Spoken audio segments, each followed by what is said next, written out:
Welcome to the Automation Unplugged podcast, the podcast for technology professionals, featuring leading industry personalities. I'm your host, Ron Callis. Let's get started. Hello there. Ron Callis with another episode of Automation Unplugged. I hope you're all doing well. Thank you for tuning in.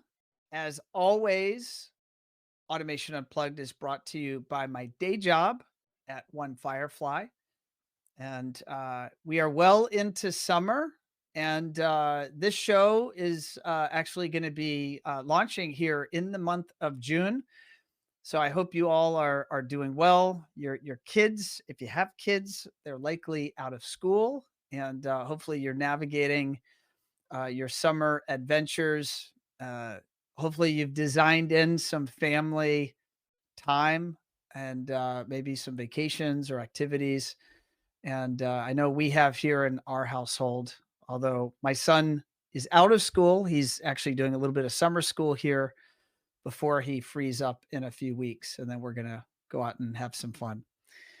So you all are here, of course, to hear from one of our awesome guests. And today is no different. We have actually a longtime friend and client here at One Firefly. As you all know, that's not always the case. There's no stipulation. People need to work with us to be on the show. But in the case of today's show, we have a long-standing relationship with Travis Larsen. He's the owner and operator at Vineyard Sound Integration there in Martha's Vineyard in Massachusetts. And let's go ahead and bring in Travis. We're very blessed and fortunate to have him actually joining us for this show because we're in summer and it's well into the summer busy season there in Martha's Vineyard. And we're going to talk about some of those dynamics. What happens to that island over the summer that's different maybe than the rest of the year. So let's go ahead and bring in Travis. Travis, how are you, sir? Good. How are you? I'm good. It's busy season, isn't it? It's a very busy season. Yeah. Tell folks what happens to Martha's Vineyard in summer. So we go from a year-round population somewhere around 20,000 to somewhere with day population around 100,000. So the population shoots up about 5 times, and it gets harried. But we're a seasonal community. I've never been to Martha's Vineyard. I need to go. I need to check it out. So we'll get into your business in just a second, but what is Martha's Vineyard? We've all heard about that. I want to say the president of the United States has an estate there. Mm-hmm. I think I've heard about the president taking trips to Martha's Vineyard. What part of the country? We have a global audience. People are listening to the show from around the world. What is Martha's Vineyard?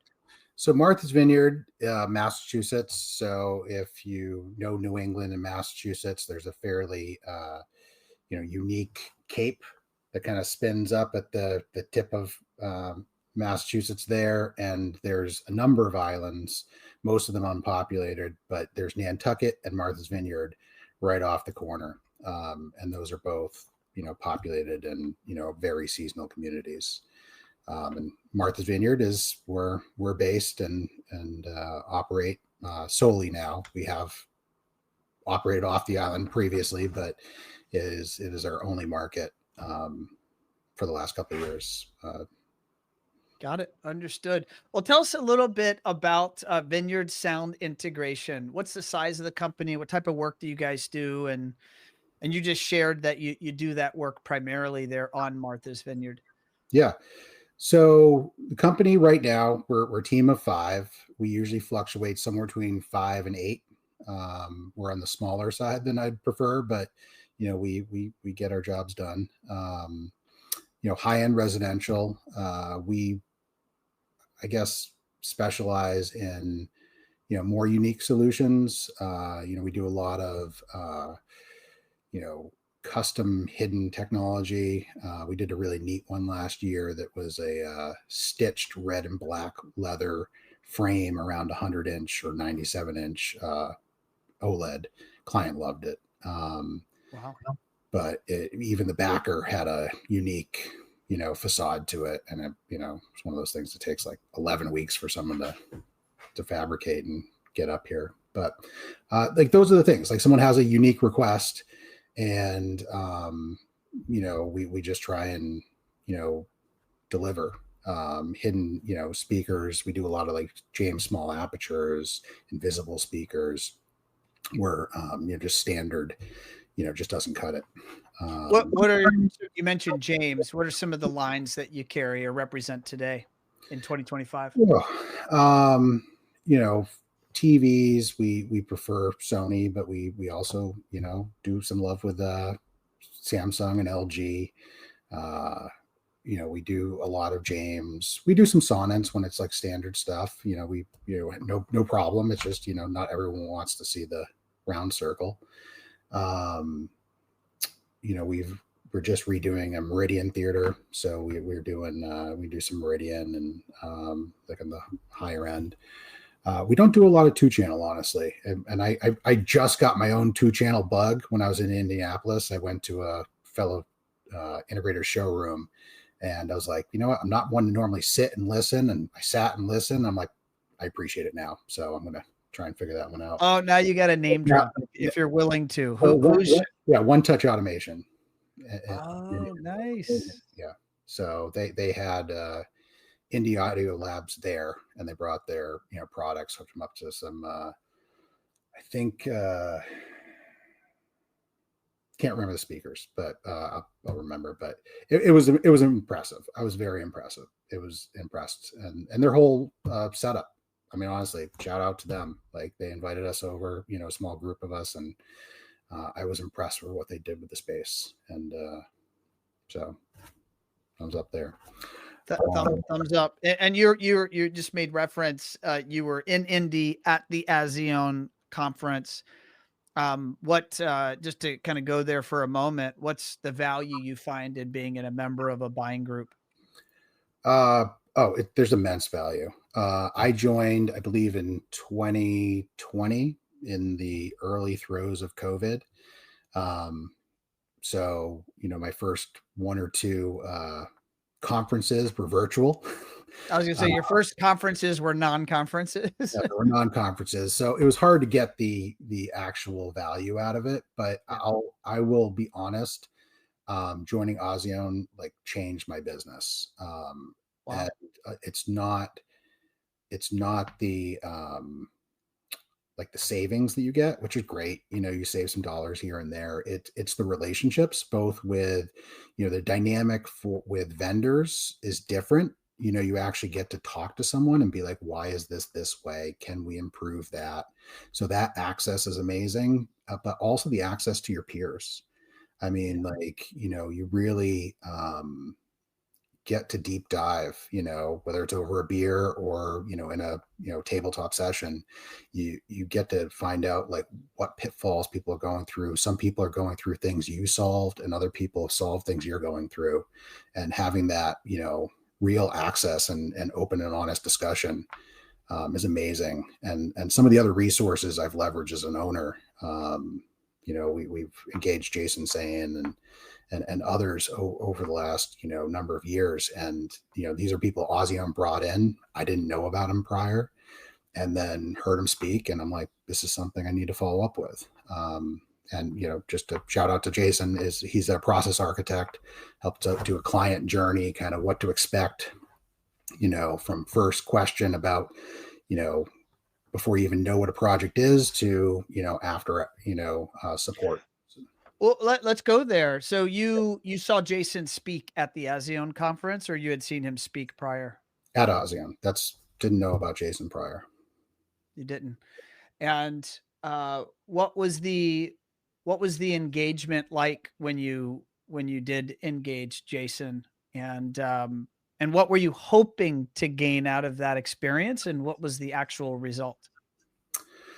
So, I mean, some of it is just drawing your own, thoughts out of your head and organizing them, and your team's thoughts. It's that, so actually the things that you take for granted, where it's more about, the people, personalities, and things you do, is now you systematize it and make it a process that, your entire team can now accomplish each of, maybe not the entire team, but, most can accomplish the tasks, that you're not like, this person who's the lead tech has to do that. Now you have a delineated process that, you do A, B, C, D. It's not someone's head, A to D in their head. So someone can break up the small tasks, get them done. And then, a lot of people skip like some of the quality assurance, quality control, like steps of the process. You have to make sure you go back and check after other trades and so on and so forth. And, just those things that you should do is having it that someone checks the box. So by taking it out of your head and putting it down on a paper, what is the result? Do you end up identifying shortcomings or flaws or opportunities to modify or improve? Like So, what's kind of the real tactical outcomes? well, so during the process, that's what happens. The process draws that out, is that you find that as a team, when everyone's talking about it, that maybe how we've been doing it might have been inefficient, or how some people might have been doing it was inefficient. But really what ends up happening is when you have that process map and, the scope of work documents that are in each task area, that now what you've taken is stuff that is in people's heads, that is verbal, that now you have a start to finish map, that I'm on vacation, someone should know, you pop in a date of when something needs to be done. You can just move backwards of like, okay, here, like it's easy. Because it's, you've made it a process. And at first I thought it was like cold, making everything a process, but no, you need to have a process, because otherwise you're just winging it. Has that changed if you were to bring people into the business? Have you had a chance to bring anybody in and use that nicely documented company process now to maybe enhance the training or onboarding experience for people? Honestly, we have not. We're also onboarding new software. So we're actually taking that process map and now overlaying it into software. Okay. So that is not done yet, but once we Which do, software are you, what software are you now adopting that you're incorporating it into? so we're going with iPoint, mainly because of that ability to massage the software a lot more custom than a lot of other things out there. It's a beast, it's a bear. Yeah. But it, when finished, it should be able to have that where, you're missing a picture, it's going to prompt you and say, hey, you forgot to put the final photo up. It's going to, just walk everything along.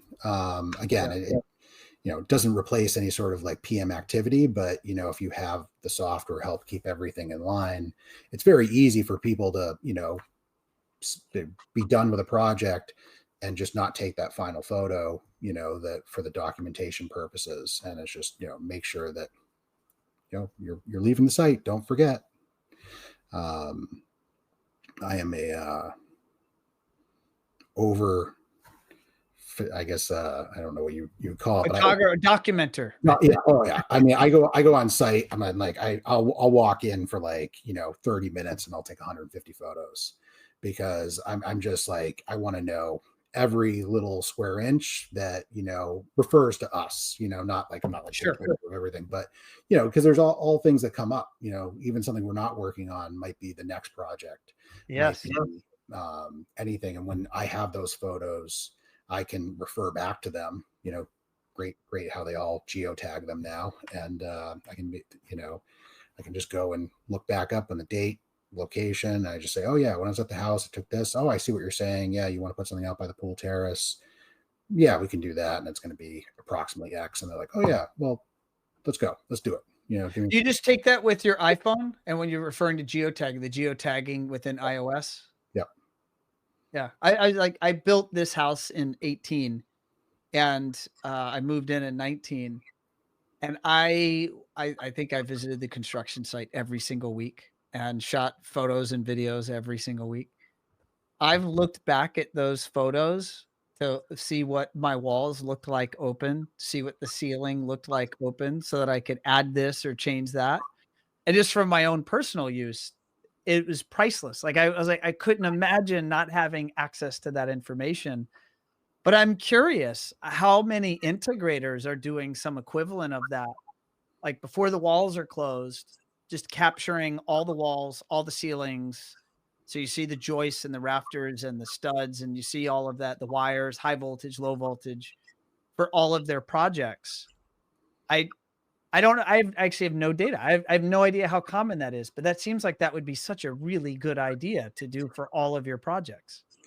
We I can't say it was unique. One of the first builders I worked with for all their projects has like a 3-ring binder. It's about like this big, and they take the plans and they take like little subsets and arrows, and it doesn't have the photos themselves, but basically it tags the direction of all these different things. So they might take hundreds of photos, and you can just look up on the plans this little subset of which direction the photo takes it. And I'm sure they Mm, have it all digital nowadays, but that was kind of one of those things that they could look back on like every corner of a build. And it's basically like a early Matterport, which actually I really want sure. to you know start investigating. I mean, it's got some expense to it, but it's one of those things that if you can get the site clear and take those are invaluable. The 360-degree camera for anyone that doesn't know, but Yeah. um, it's a pretty unique capture of the space. That's cool. I'm gonna circle back to the ASEAN conference and actually another one of the talks, particularly on AI. But before I go to that talk and kind of what you're doing there, um, let's take a break and let's talk about like your background, Travis. So you're running this successful integration firm, been running it for a long time. There in the Martha's Vineyard market. Take us back in time. Where did all this begin for you? So, like many, not all, I was a bit of a tech geek. I was always interested in computers, very early age. I think I put Doom on an old office computer that my mother had, like a 286 or something like that, and like Are you going back to the way early to mid 90s? probably 80s, probably 80s. I don't know, dude. Were there 286s in the 80s? Maybe 90. I don't know. Someone has Maybe, to fact yeah, check. maybe. Who? Yeah, we'll have to figure it out. But maybe it was a 180. I mean, whatever. It was like early, DOS stuff. So, Yeah, um, but yeah, I got interested. I played with that. Got early, um, computer exposure. I got, I zoomed through a few more years. I got a internship at a Philips Electronics venture that was they were trying to do a digital image library early, but like pre-internet type thing, pre-mass market internet in like 94, 95. And they were just cataloging every single thing they could. And I think it interesting. fell apart. But I was just IT support. I was an intern, and then kind of from there, zoomed through a few more years. I went to Boston University. I got a degree in computer engineering. You know, kind of the right before college, I actually started my first real business. I did some IT consulting the summer before college. Didn't really go anywhere. I did some fun things and all that, but never really did much beyond that first summer. You did a degree in computer engineering. What at that time? So that would have been what in the late 90s or early 2000s? So yeah, 99 to 2003. What did you think you were gonna do? Like, what did you when you got that degree or pursued that degree? What did you think career path you were gonna take? Because it I probably was not integration in no, luxury residential homes. no. One of my best friends did something else for a few years, but has been at Google for about, and my lab partner has been at Google for about, 15 to 16 years. That was kind of one of those things. And actually, a Google recruiter called me, a number of years after, and I kind of blew them off. And my wife was just there shocked. I hadn't really built a business yet. And I was just like, I don't know if I want to do that. Like, I've been not programming for a while. And she's like, why would you tell them that? But I just, at that point, I kind of gone my own way. But that was what originally I thought I was going to do something with that. I mean, I played with hardware too. I did like some weapons tracking systems, for my senior project. Okay. Whatever, but no, I never wanted to go into any sort of military application. But regardless, so something with that, Google, Makes sense. Microsoft, those were kind of the original dreams. And So you got that degree, and where'd you go? What'd you do? So I went home for the summer, and I think that's kind of where things kind of hiccuped. Um, I taught a class, actually a programming class for kids, gaming, like logic design. There was like a platform, can't remember what it was at the time. And, kind of got a lecture from my dad, got to get a real job. And I'm like, I just want a few months off. And he's like, got to get a job.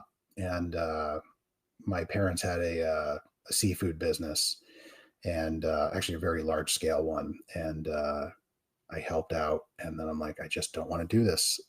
So I helped them for a couple of months, and then I'm like, I got an offer from a consulting firm, and so I went and did IT consulting. They did like local governments, business, and some. I got an offer from a consulting firm, and so I went and did IT consulting. They did like local governments, business, and some home stuff.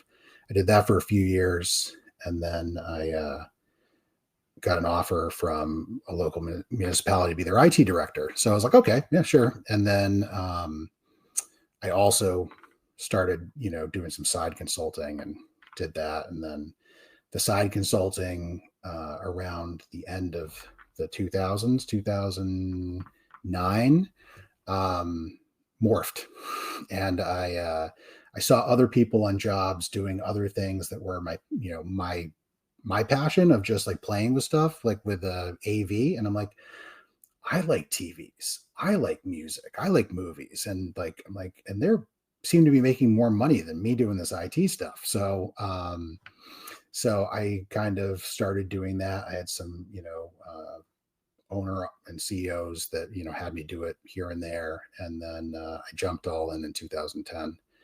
And, I took my first large AV job, probably larger than I should have for an early entry. And, Do you remember the size or complexity of that first job? It was about 9,000 square feet, the house. There was a motorized projector lift, never even seen one before in the scope. A anamorphic lens, all these things that were kind of outside my original wheelhouse. I'm like, I've always been you know what, I'm going to figure this out type of person. So, yeah, I mean, distributed audio, lighting control, all that. I just jumped right in. And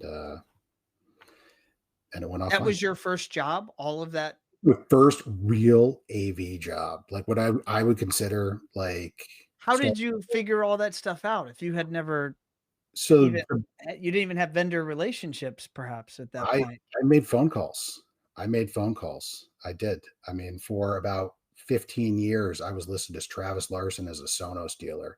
I just like when they didn't, and I've called in over the years, and they only recently changed the name to my actual business. But it's like, it was just, I just made phone calls, and I'm like, hey, I'm doing this, and I'm passionate, and I got hooked up with Control 4, tried with Crestron because I actually immediately found some IT clients that also wanted Crestron, and they said no. And Was that it was that market, was that managed by Sapphire Marketing at that time? Yep. Okay. So Ben DiFilippo, Ben DiFilippo, yeah. who's now with Head North, still keep in touch. He was my rep, and he's like, try again. And about a year later, I tried again. He's like, let's try and see if we can push it through this time. And yeah, and I'm still present here as well. So yeah, both of them I still carry. And yeah, I mean, it's just, I've just been one, like, I'm like, what do I need to do? I'm like, you tell me. I'm like, I'll do it. If you're like, you need to sell so much, you need to go to training. I'm like, I'm hopping a plane. I'm like, I'm going to get trained. I'm going to do it. You're in Martha's Vineyard now. Were you always laser focused on Martha's Vineyard? No. We used to have a number of clients on the Cape, and we tried not to expand much beyond there, and then Nantucket. And it was interesting. You got to see some other, locations and markets. And that was fun. And then early 2018, I got a call from a client that we'd done something actually on Nantucket for, and said they were building something in Boston. And I said, okay, I'm interested. Let me know when you want to meet. And it was almost a year later. They gave a call, and we actually flew to the D&D building in New York, looked at some things there. And I'm like, looked at the project, and we're like, let's do it. And then the builder that we were working with there ended up being like, hey, this is going so well. You guys are really responsive. And even though it's out of our market, they kept on giving us other jobs. And we ended up, getting 7 contracts in Boston. And then COVID hit. So that was very interesting.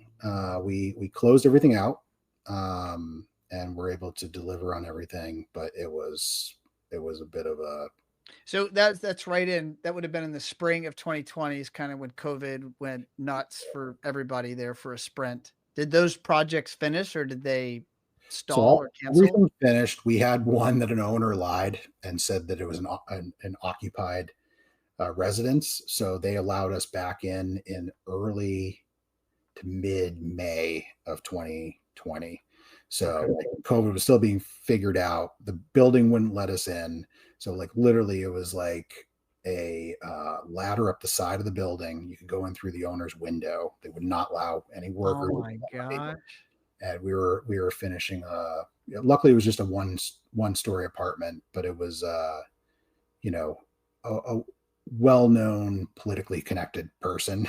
So it was like, we were just trying to get it done, and we did, but it made it painful. And everything else.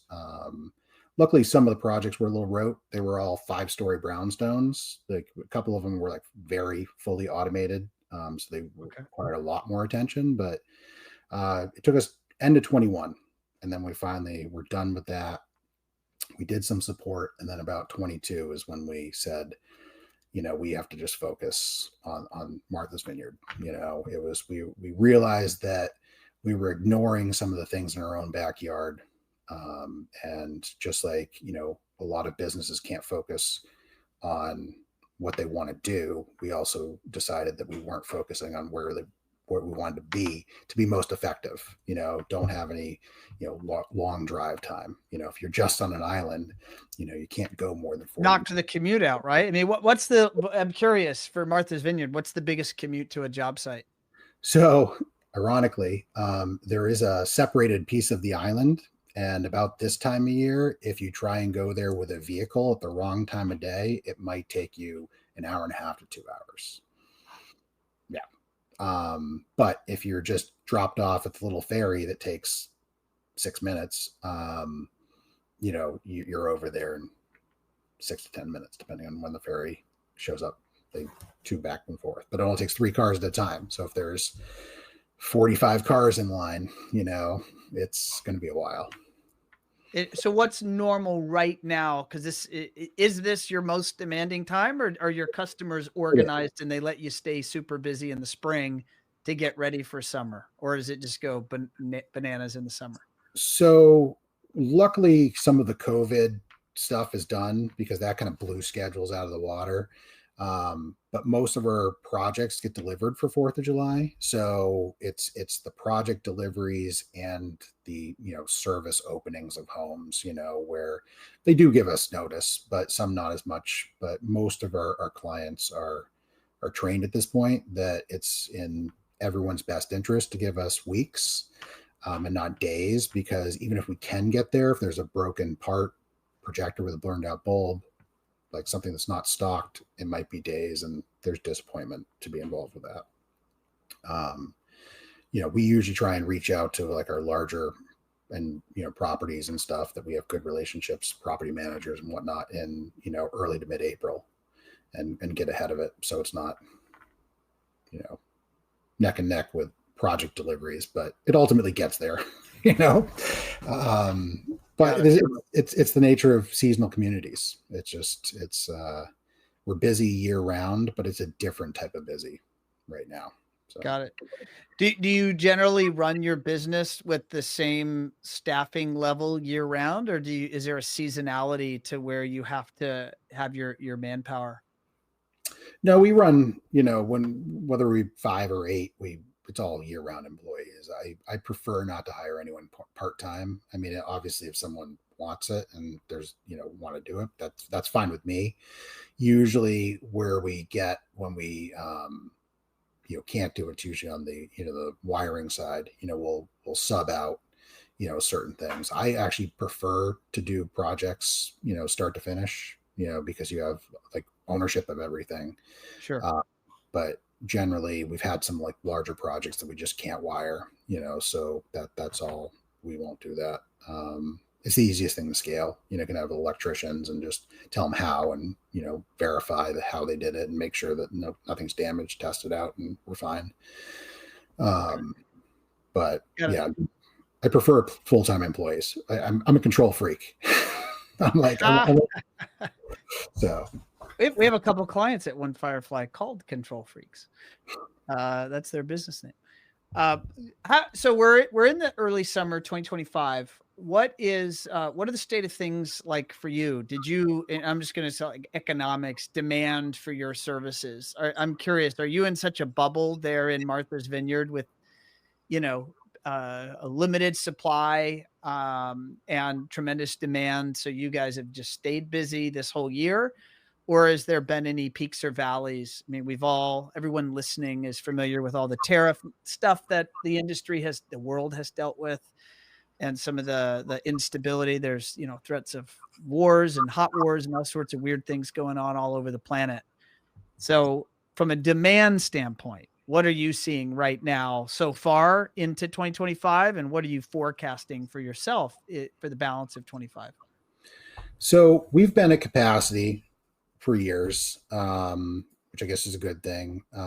We've definitely tried to focus on the mix of the jobs we take. We have competitors here. Some are true competitors and some are just people that also try to do things. Sure. But we are a luxury vacation market where people build homes that are very nice. Be honest. So, I mean, we also get, my biggest competitor that I try to keep away is not my local competitor. It's like the System 7, or, where they might bring someone from Boston, or even quality firms from around the country that might come in. Because they're in New York, they ask them.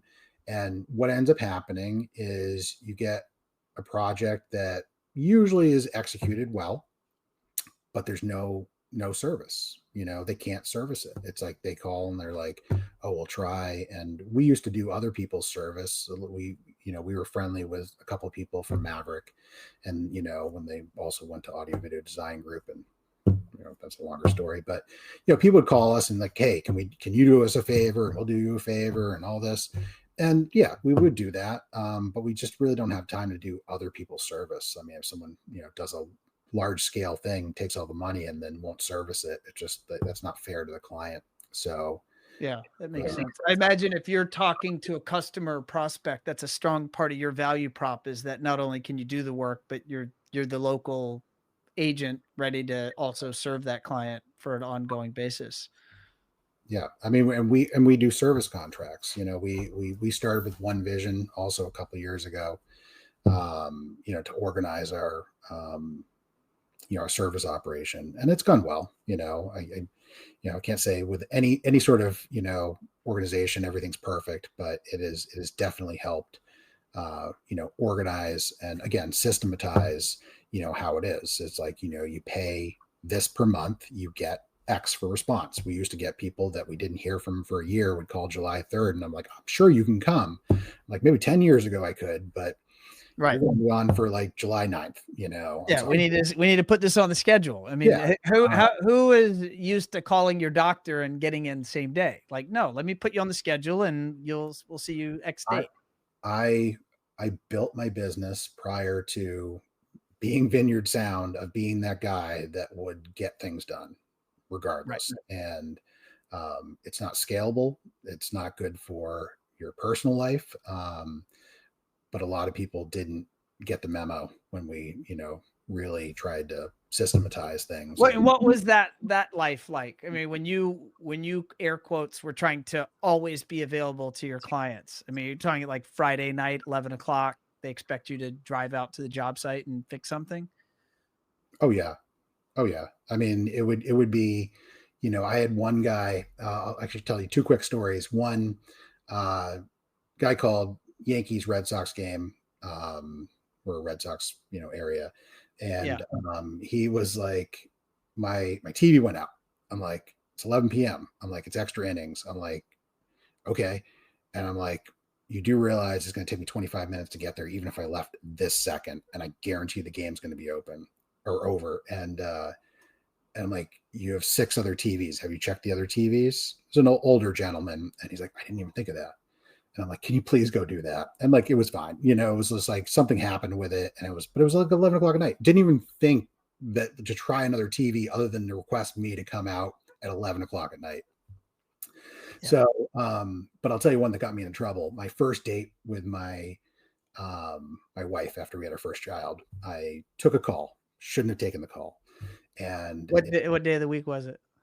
I don't know what day of the week it was, but regardless, we got, it was like our first thing, had someone, our newborn stay with someone, we went out to dinner and, we weren't even sitting down. We weren't sitting down yet, but we were at the bar, we were having a drink and, maybe a 9-month-old. I don't remember, but regardless. So someone calls, it's a famous actor. I'm like, we got to take this. I'm like, we're just as how I don't know what the deal is. So I'm like, I'll just take it. And I'm like, talking to him. He's like, oh, very nice. And it was like, it went on for more than I wanted it to. And I should have cut it off. And, got it resolved. It was just like a sign-in thing. And regardless, this was like a long time ago when things weren't as worked out as they, are now. And my wife was not happy. And that was kind of one of those things that I'm like, oh, I got to really like figure this out. Like, organizationally, I'm like, to the clients, it looked great. Someone answers the phone, someone does that, but it's not, you can't scale that. And then you need a really patient spouse or partner to deal with that. And then at some point it's beyond asking for patience. So, What is life like now that you're partnered with One Vision? What that call comes in, what goes down? I still usually, I still get calls, but now I have somewhere to send them to. And then if Okay. people like text me and that, but so basically now people need to call in our service department and basically, One Vision will, ticket it. We run a ticketing system and they'll try and solve small issues. We set all our projects up for success, network monitoring, every device can be rebooted remotely. So as long as the system's not offline, in technology, not just AV, in IT as well, I would say 80% of almost everything is just reboot it, Sure, do it. like literally, that's what it is. Most of the time your internet's gotten wonky, reboot the modem. It might be a signal issue or something like that.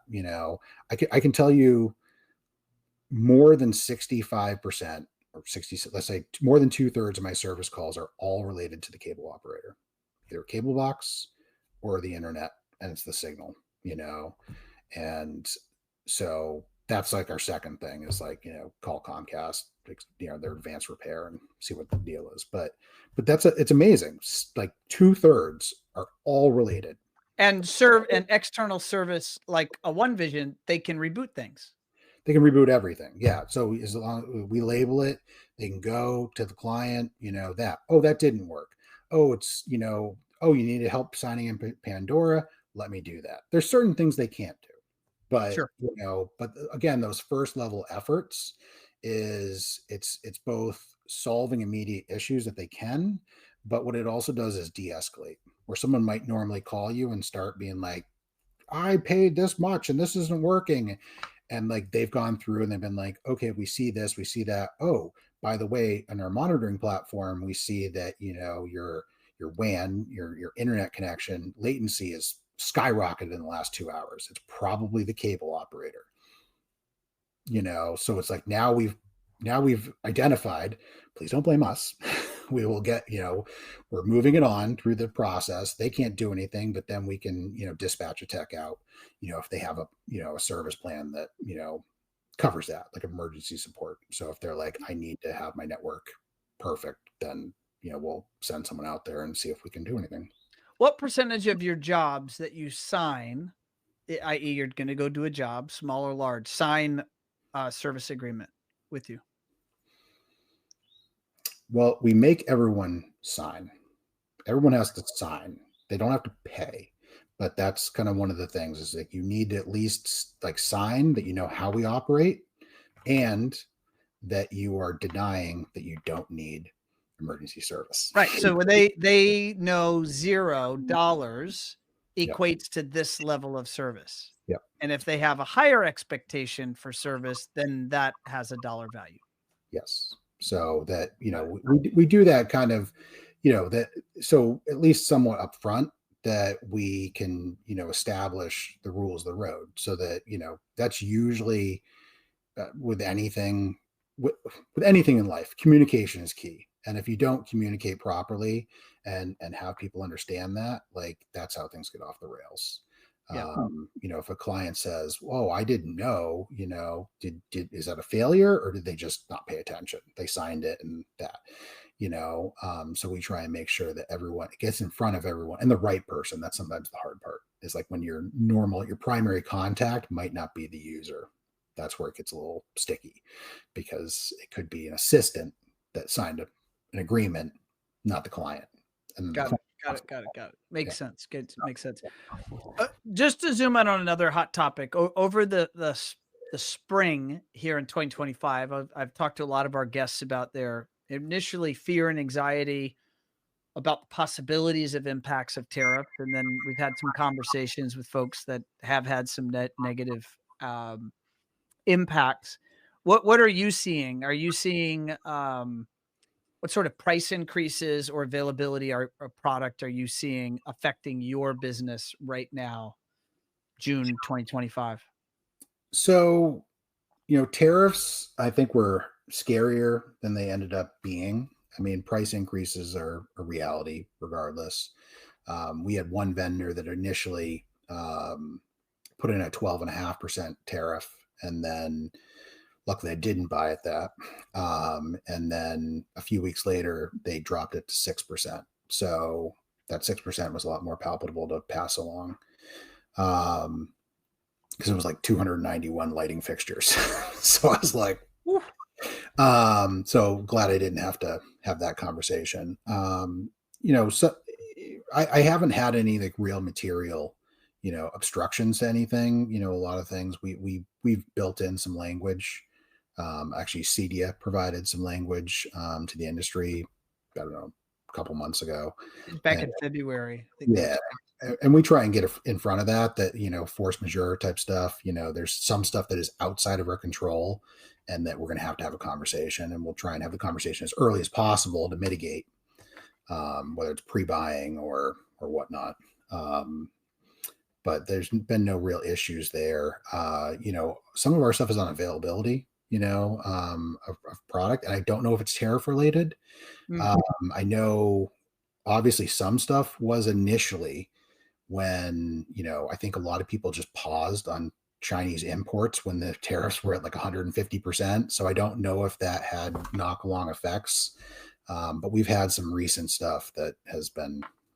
I mean, what I've heard is that manufacturers pulling orders from China, pulled production lines in China, and ultimately then when order flow restarts, I mean, there's like a wrinkle in the matrix that has to then ramp back up for production lines to be able to do what they need to do. So now I don't know personally firsthand experience if that wrinkle has made its way to you, the dealer, and your ability to get your products, but I'm curious if that's what maybe you're experiencing is some of those restarts.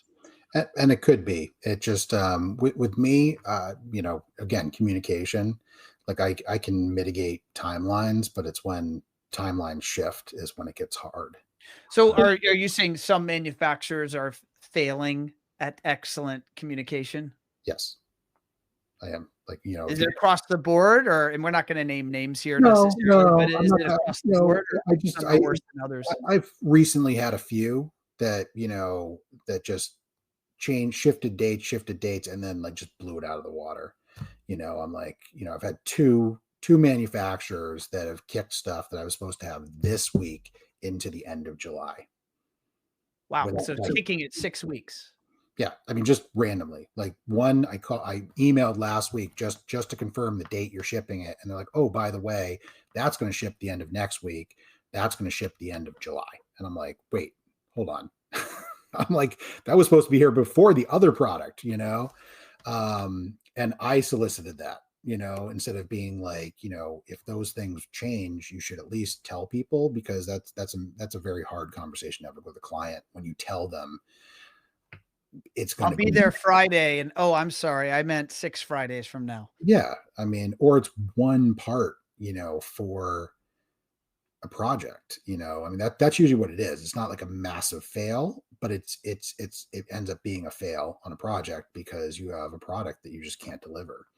And some you can totally supplement, and people are cool with that. You're like, hey, I'm gonna have to have a ladder in here in 6 weeks and take down what I put in and that.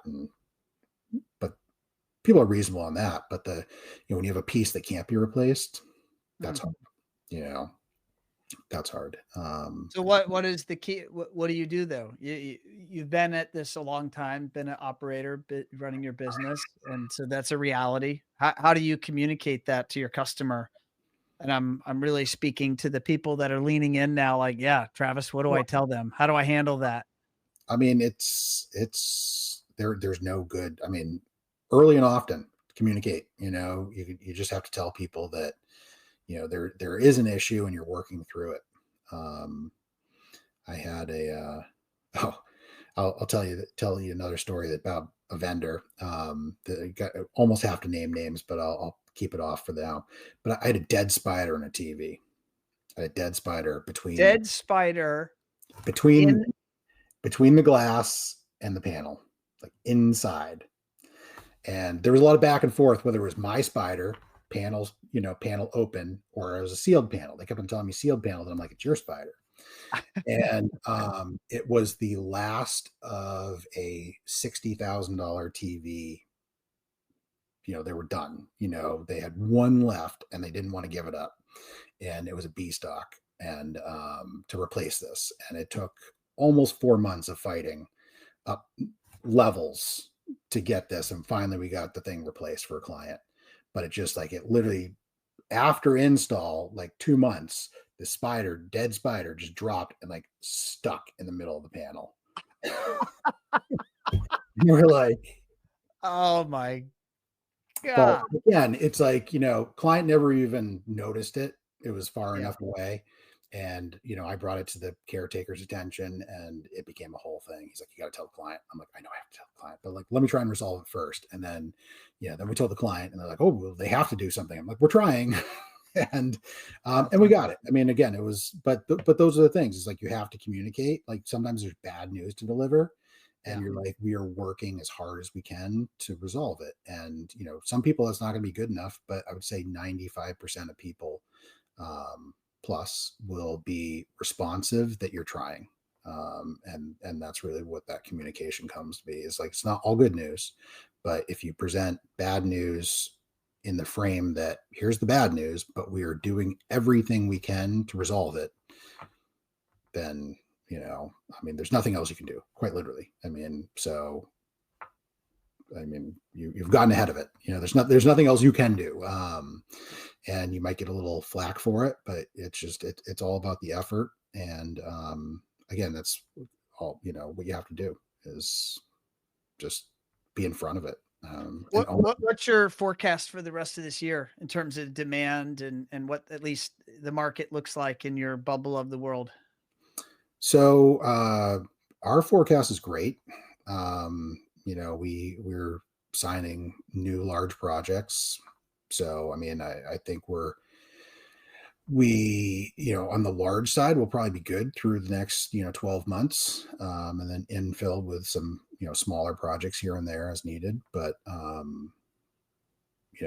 beyond that, I don't know. We keep on expecting there to be some sort of trail off, and we've seen a little bit at like some of the mid-market stuff. Occasionally we get clients that are friends of clients, they want to do stuff, and like we're like, it's just not our thing. We used to entertain, and we still try and take care of relationships. So if it's a friend of a client, we really try. But again, if we don't have the time or the means, and it's just not going to be something, we usually will refer it to someone else. Someone that we know will take care of them as well. But it's just prior years, I might have 3 or 4 years ago, I'd probably try and take on whatever and then feel bad that I overcommitted. But I'm pretty reasonable, at this point. But like I see nothing of any sort of trail off here.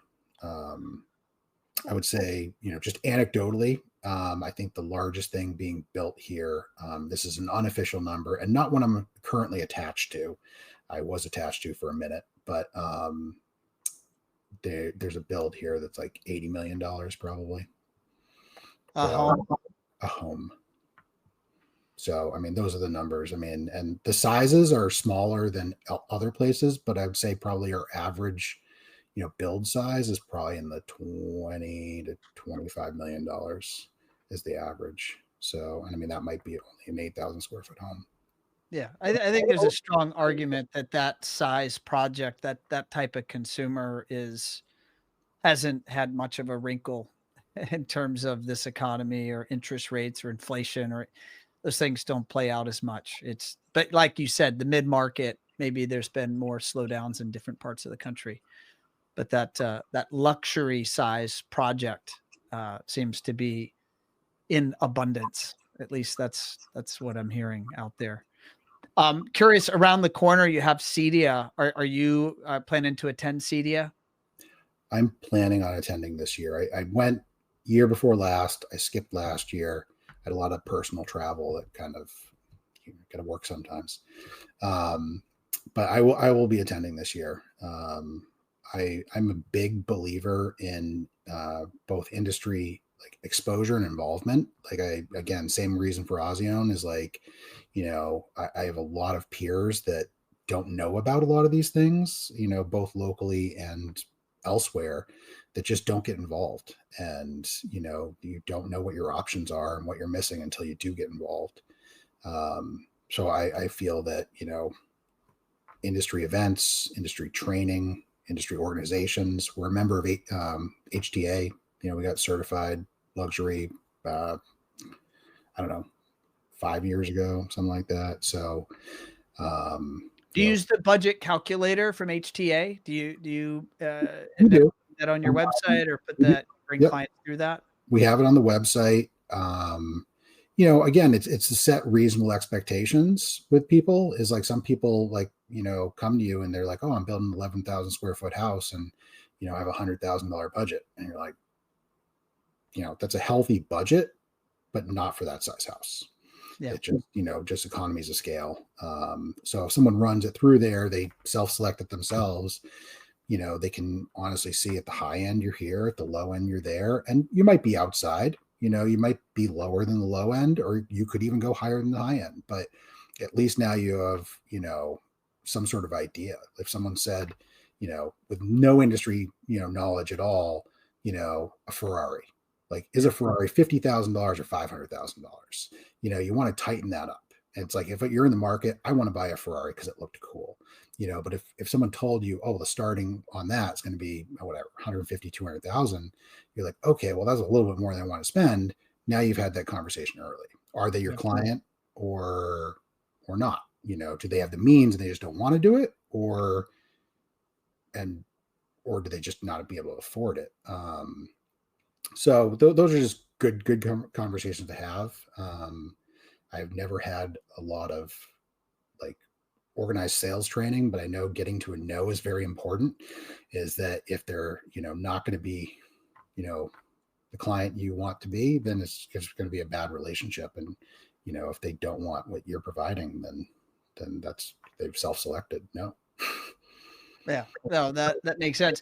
I'm mindful of time. I want to close out on a very now topic, and that's AI. Circling back to the ASEAN conference, we both sat through a really wonderful talk from the CEO at Sonance. Ari Supran gave a talk on AI, and it was pretty fun. A lot of actionable applications of how he's using it in his day to day. Are you using AI in any way day to day in your life? There is just running your business. So I'm a big dabbler. I definitely like to try all the tools. I use Chat GPT regularly, but I can't say I use it as effectively as I could. The one tool that I think I've really turned into a proper usage on almost the daily is Perplexity, which was one of the things that Ari brought up. And and he made a great point, and I started using it for that purpose. He's like, I don't use Google anymore. He's like, I use Perplexity and just ask it. And so it's kind of like Google with a research assistant built on top. So you give it, you can say, okay, I want to find anything. I want to find we'll just use a general term. I want to use a rental, based on this and that in this market, if I'm, a net worth individual of this, like say you're playing, where your client might be, and it'll go and it'll do the research and go find it. It'll say, here's like 10 rentals that are available in that market.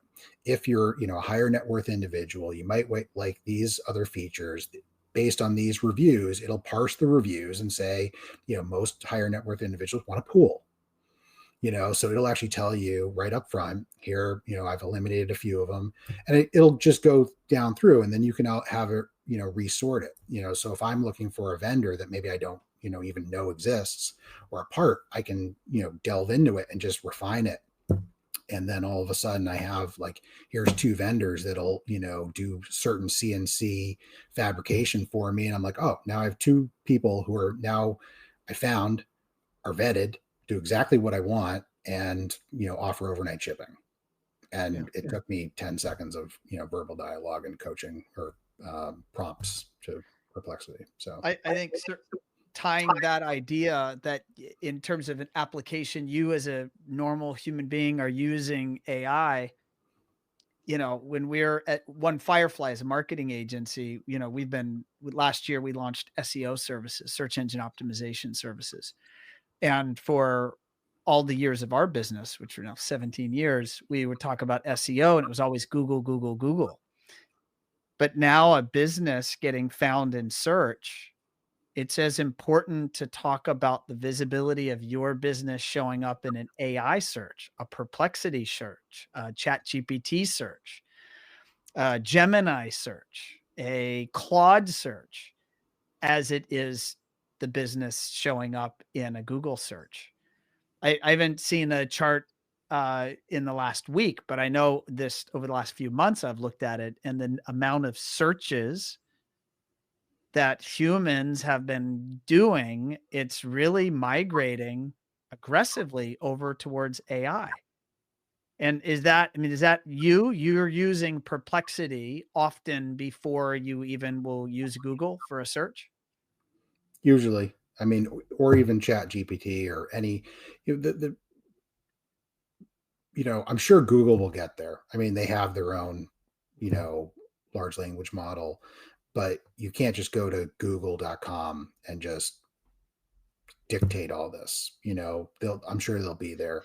They're not yet. I'm sure that, Yeah. we're gonna broadcast this and the next day they're gonna have it. But instead of just being like, I'm looking to go, visit Ron. I want to go get book something near him, and what type of features and all that. You can literally just tell someone, I'm a family of 4, here's my budget, here's the ages of my family, here are my interests, find me a place. Yep. And it'll do it. I mean, like, instead of having like, oh, here's Travelocity, here's that. I mean, that's asking me to go do it myself, options for doing it, it'll take it further. And I think it's going to be pretty big. I think that there's going to be a lot of need in a lot of corporate infrastructure, and that in the corporate world, I don't know how much in our world it will be, other than search, that it's going to be a requirement. I mean, there's so much research that is done by people that you could literally just have people just prompting. It's going to be people who are versed in AI versus like really versed in certain corporate elements. I think high schools and colleges are certainly going to start to put out, and maybe they've already started to graduate from college, AI first, a whole AI first class of professionals. Like for us, we're, we have gray hair, and I have gray hair. You don't have gray hair, but yeah, you got a gray beard. Yeah. And so, we're learning it, we're adapting, we're adopting it. But, like my son is a sophomore, he's now going to be a junior next year. He had, in his English class, he had assignments where they were to use ChatGPT to conduct the assignment, right? So they're being trained to go and use these tools. And I think we're going to blink as professionals, certainly anyone listening. We're going to blink, and it's going to be there's a tremendous opportunity to do a lot more, to do things more efficiently, to do things better, to do things at a higher quality because of this new superpower with all this software, this technology. It's hard to exactly imagine where it's going to go, but it's going there very fast. That's for sure. I mean, it's a time saver. I mean, right now it's a huge time saver. I mean, I have honestly have not applied it how I should, but my next proposal is I'm going to dictate my scope of work and see how that kind of goes, and just throw it out there, and just just have it, give it the rooms. They can just load the room names, do that, and just say what systems and where they're going, and just talk to it for 30 seconds. And then what is normally a 2-hour process, see if it, takes me 5 minutes of, dictating and massaging the information. Well, good on you, Travis, for experimenting or dabbling, as you said. I'm equally a dabbler. I'm dabbling daily. So, and anyone listening, I recommend you dabble daily to fine tune your skills there. Travis, we're at the time. How can people that want to get in touch with you directly, what's the best recommendation on how they can get in touch with you? Probably by email or social media. I mean, do you want me to just say it, or you? Yeah, go ahead and say it. And what we'll do is we'll drop it down into the footer when we get this posted, so people can know how to get in touch with you directly. So it's Travis, TRAVIS, at Vineyard Sound INT.com. Int. Email is probably the best. We could put my cell phone in the notes. I totally fine to have that. I just my wife's always shocked that I have like 800 unchecked voicemails. I'm like, so maybe calling your cell is not the best. What's the office line there at Vineyard? The office line is 508-388-3008. So, office line's fine. I mean, my cell phone's fine. I just, I get a lot of automated calls, and I just don't deal with them. I'm one of those people. I'm like, just bear it down the list. I'll deal with it someday. I'll have like an AI assistant, like, anything I haven't checked in the last 6 months, just delete it. Just delete it. Love it. And your website? So it's vineyardsoundint.com. Awesome. Pretty straightforward. Love it. Travis, thank you for joining me on this episode of Automation Unplugged, and congrats on all your success, and good luck weathering all the busyness this summer. Looks like you're going to have your hands full. Oh, I am. But thank you for having me, Ron. It's been a pleasure. and longtime listener, first time caller. So I've enjoyed it. Oh man, it's a pleasure having you on the show, and wish you the best. Take care. Thank you. You too.